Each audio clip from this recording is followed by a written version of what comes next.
Welcome back, folks, to Two Brits, One Puck. I'm your host, Mr. Intangibles, and a blur boy, Dan Masters, with my good friend, a man who likes to read the rulebook, and a man who's scared of ships. Will Everett Human. Will, how you doing?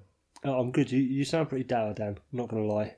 You're not as chirpy as you normally are, which is... Yeah, I think you've given me your lurgy over the airwaves somehow.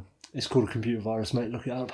But the worst thing is for me is, I don't know why, but coughs and colds just knock me on my arse. I've never ever been able to deal with them. I can, like I've said before, I believe I've had numerous concussions in my life, undiagnosed, and I've just kind of popped back up, get back on with it. I once sliced my leg open on a piece of tile when I was redecorating our house, Whoa.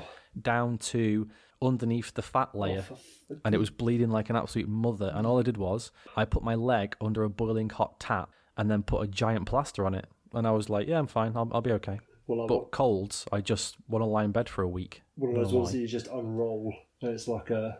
do you know the ones where it's like a strip of the plastery bit down the middle, and you just unroll it like a loo roll and cut off as much as you can? It was exactly like that. And I just pinched this massive cut together and just basically gaffer taped my leg up. And I still have a massive scar now down my leg because I never got it. Probably should have had stitches or something. Yeah, I wonder why. Whatever. I wonder why you've got such a big scar on that. Dan, but coughs and colds, I am the stereotypical, he's got the man flu. I am stereotypical man flu man when it comes to stuff like that. And that was going to be my question. How do you feel about the term man flu?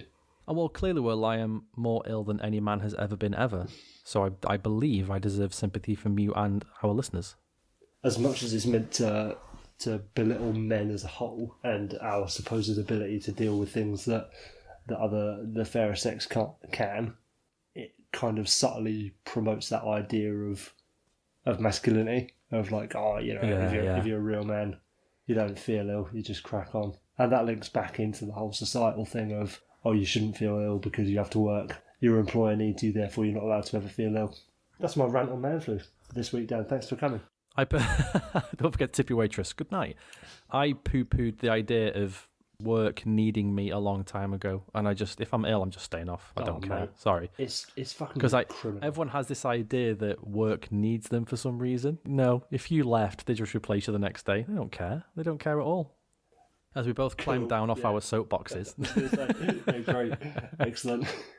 I do not have a question of the week, but I do have something I wanted to talk to you about, and it's not hockey related. So if you want to skip the first part of this show, people who are just have to have all hockey news and nothing but hockey news, I understand. Mate, but it's too late for that. We've just done however many minutes on man flu, and it's a fair point. And your but you never know. to your employer. You never know. But I went and saw Parasite on Tuesday. Oh, so I heard. So did you like it, or? It's one of the most unbelievable films I've ever seen.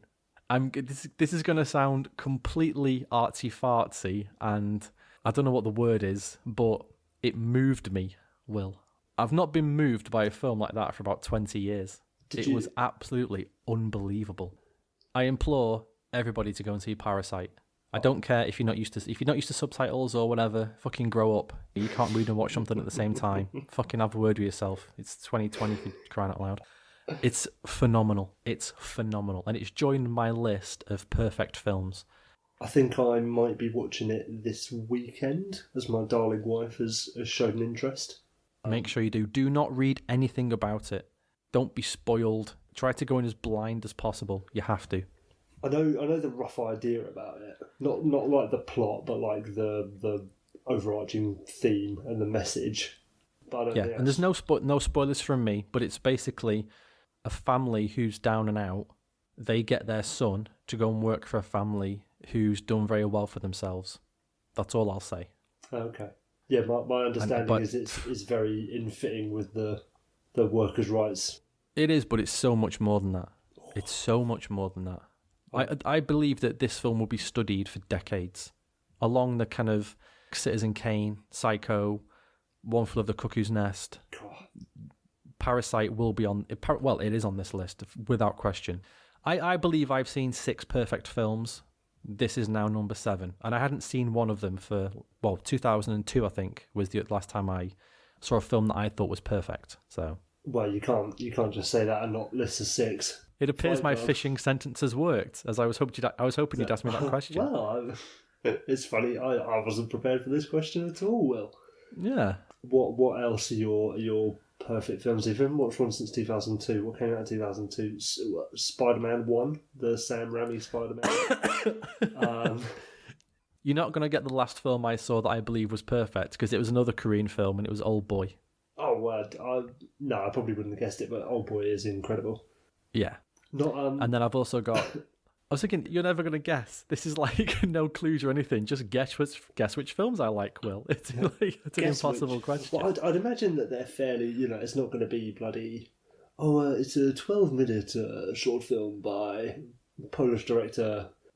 Don't forget though, I'm a film studies student. I've seen a lot of films and a lot of weird shit in my time. Is one of them Un Chien Andalou? No. If it's not Mildred Pierce, I'm not interested, because that's the only perfect bit of cinema that's ever been created. Let me rattle off the list for you. Go on. In no order. Old Boy as one of them. What are the other 5? Old Boy, Psycho. Okay. Vertigo.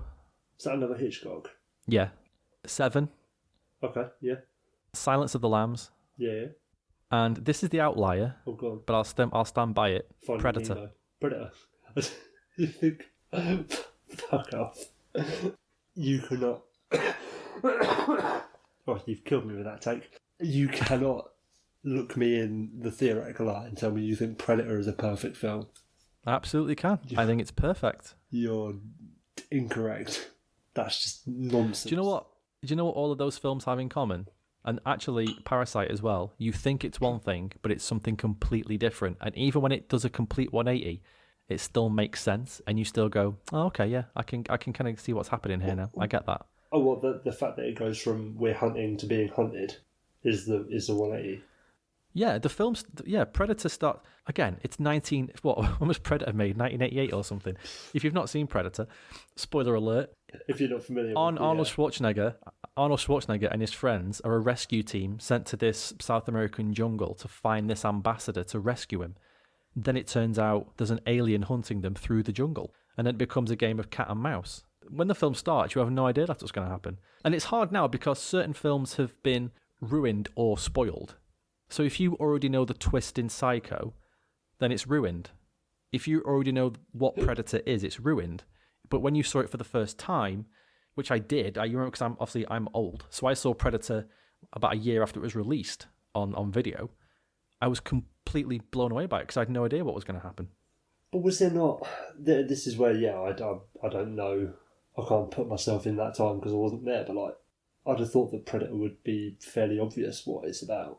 It wasn't. It wasn't at the time. There's no online reviews. There's no film... there might have been film magazines, but I wasn't reading them. Surely you'd see a trailer in the old cinema though, wouldn't you?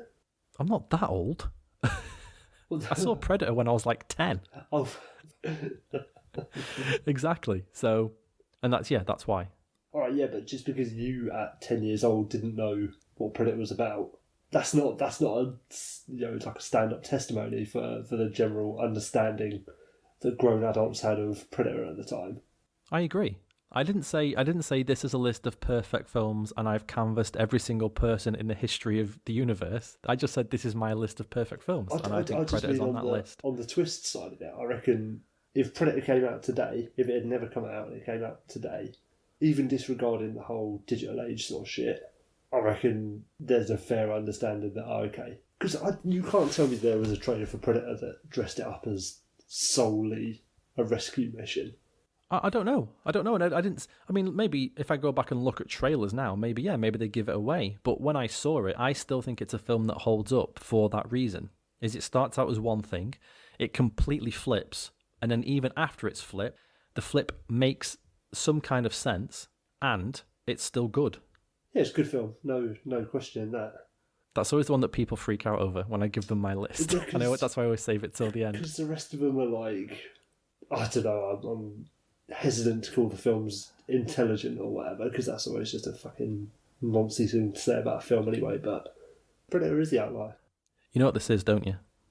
What is it? This is one of those things where I give you my opinion, and then you spend the next 5 minutes trying to tell me why I'm wrong. Yeah. Like your wife says you do all the time. Hey, that's not... Where have you heard this? Yeah, I don't know. That's slander of the highest order. Fucking hell. All right, should we get into hockey news? Yeah, we should. Fucking hell. Pissed off now. All right, everybody, go and see Parasite.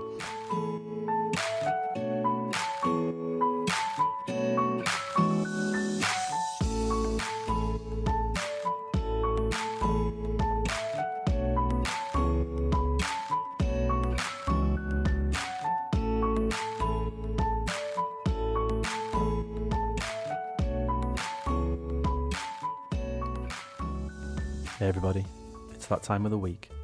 It is the smooth recap. I like to champion those who put the work in, and you always need those guys who fill out the roster, and they need love too. So shout out to Anthony Beauvillier, who is on the longest point streak of his career. It currently stands at 6 games. Matt Tkachuk is now officially the only player who's allowed to score between the legs goals. Take a bow, son. The old game show adage is points means prizes. In the NHL, points means Norris's, and John Carlson is leading the charge as he ties his career season high in goals with 15. Mark Stone is unsurprisingly setting records for the Vegas Golden Knights, becoming the first player in franchise history to have a 5-point regular season game. When a NASA spaceship comes back to Earth, everyone has to haul ass to recover the vehicle. This is like hockey, as the race for the rocket is picking up. The ever-changing scoring lead now sees David Pastrnak sit atop the standings alone, with 41 goals. The Arizona Coyotes have been caught illegally testing draft-eligible players at least 20 times, and are now being formally investigated by the NHL. That's a bit of a howler. One of those fun Wayne Gretzky stats now. With David Pasternak's hat-trick, he and Alexander Ovechkin are the only active players with 9 career hat-tricks before their 24th birthday. Gretzky had 36. Lol. Speaking of the Oilers, Leon Draisaitl scored 4 points in the first Oilers game post-McDavid injury, and we can officially add Connor to the trade deadline trade bait list. Rumours of Carey Price's dalliances outside of his marriage have been levelled at him for a long time from the Montreal media. He does his case no favours, as against the Leafs, he produces a double knob save. Big Billy Guerin has sent out a warning to his players, declaring that players who don't try will be traded. Thanks for the easy out, Bill. And that was your smooth recap. Gretzky stats, always fantastic. 36 hat-tricks before his 24th birthday. It's fucking mental, isn't it? And the next best of any player now is 9. Oh, fucking ridiculous. The one that shocked me that's been floating around recently with the whole OV challenging his record thing, have you seen all about 60-goal seasons and like the age players were when they had their last 60-goal season? No. But it's players like Gretzky, Lemieux, Phil Esposito, Timo Solani and stuff like that. And Wayne Gretzky's last 60-goal season came when he was 26 years old, which is pretty crazy if you ask me. Yeah, that is crazy. Current record I think it's Esposito at 32, who was the oldest 60-goal season.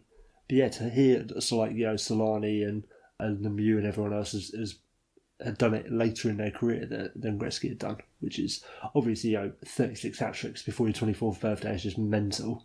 To see Gretzky that low on a record that you'd assume him to have was pretty shocking. Just quickly, what do you think about this Arizona Coyotes thing? Oh mate, like I it's all a bit sort of technicalities and legalese and stuff. Like I get. That's what I thought. I get it because the whole point is it's not to exude too much pressure on these young kids and like for the teams to not just abuse the power that they have over them, sort of thing. Like, say you're playing a busy OHL season or whatever, and you're still technically meant to be going to school, is the idea. Then you've got every NHL team in the league phoning you up every other week, like, "Oh, try to go on the bike for us, do a little VO2 max, let us, do a naughty little bleep test, let us see where you're at." Like, it's just not. It's to protect these players that don't really have a lot of protection as it is because they're under 18. It's not like the worst crime in the world, but it's still bad. Like, they still shouldn't be doing it. So it's a bit telling tales out of school, but they shouldn't be doing it, should they? I've got an algebra test at 3. Keep running. The anecdote is because they can meet with the players. Yes. Shaker can go to dinner with them or whatever, but it's like, oh yeah, let's go for dinner. Bring your bring your bring your joggers, like, bring your gym stuff. Bring a dumbbell. If you could bring a stopwatch as well, mate, that'd be useful. bring a stationary bike if you don't mind. It's not a very salacious crime though, is it? It's not very interesting. Nah, no. Who cares if a bunch of kids got abused? Whatever. It's the Coyotes as well. Yeah, clearly not got any fucking advantage out of it, have they? So let them carry on. I was going to say, it's not like it's helped them. Jeez Louise. Okay, who is winning the cup? Dan, you know who's winning the cup this week? It's me. I'm winning the cup. No way. I am. It's funny that.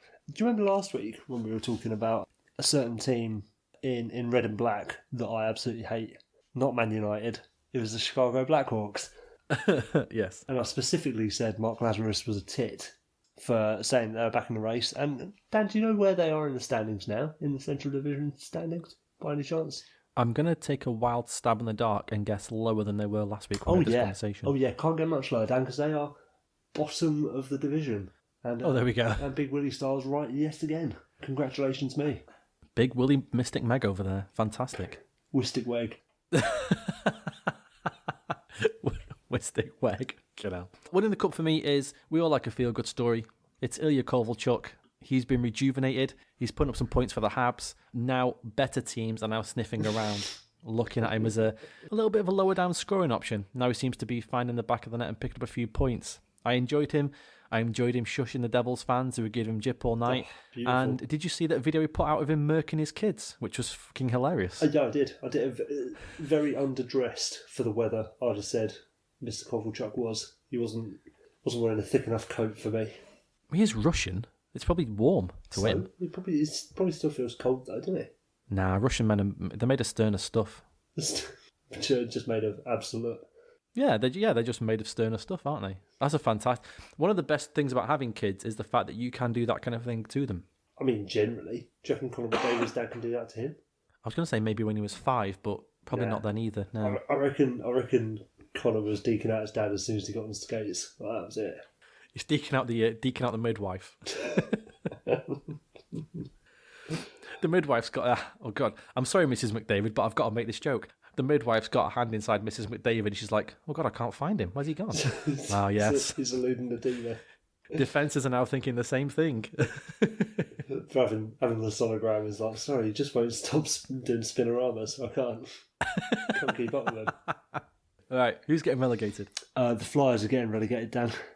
Did you hear what happened in their game against the Devils the other day? I did not. Go on. Oh, maybe I did, but I've just forgotten. Love it. So, Flyers Devils. Don't know where it was. Don't care where it was, but it was the Flyers and the Devils. Shot clock read New Jersey 18, Philadelphia 46. Any hazard a guess at the scoreline, Dan?